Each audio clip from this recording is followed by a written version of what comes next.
আসার ভাড়াটাই নিয়ে আসেন, বেশি নিয়ে আসেন। হবে না, আমি তো যেতেই পারবো না। ই বাবা, আমি তো যেতে পারবো না তাহলে।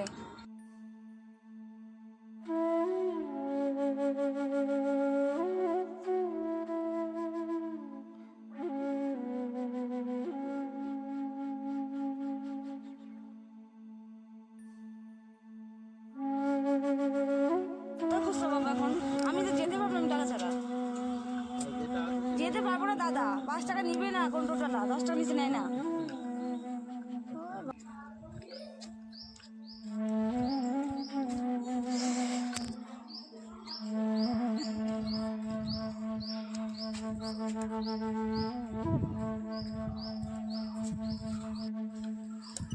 আমি চলে এসেছি বন্ধুরা,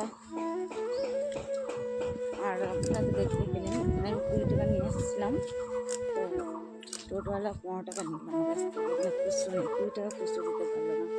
তো আমি এখন বুঝতে পারছি না যে যাওয়ার সময় কী করে যাবো, কেউ তো 5 টাকা দিয়ে যাবে না অতটা রাস্তা। দেখি আমার কাজের বাড়ির বোটের কাছ থেকে যদি 5 টাকা নিতে পারি তাছাড়া কিচ্ছু করা যাবে না, নিতেই হবে রাস্তাটা।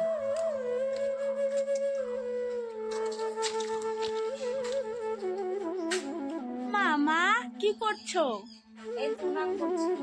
কোথায় পেলা মাটি? কোথায় আর পাবো, আমাদের বাড়ির কাছে তো এঁটেল মাটি পাওয়া যায় না উনান করার মতো, অনেকটাই দূর যেতে হয়। রেলওয়ে স্টেশনে গিয়েছিলাম, ওখান থেকে আমি এঁটেল মাটি নিয়ে আসি, ওগুলো দিয়ে আমি উনান করছি এখন। কারণ আমাদের গ্যাস শেষ হয়ে গেছে, গ্যাস ঢোকাতে পারিনি, সেই জন্য ভাবলাম যে কি করে রান্না করবো। তো আমাদের বাড়িতে একটা ফুলের টব ছিল, ওই ফুলের টবটা আমি কেটে ওটার মধ্যে আমি মাটি দিয়ে এখন উনান করছি, এটার মধ্যে আমি রান্না করব।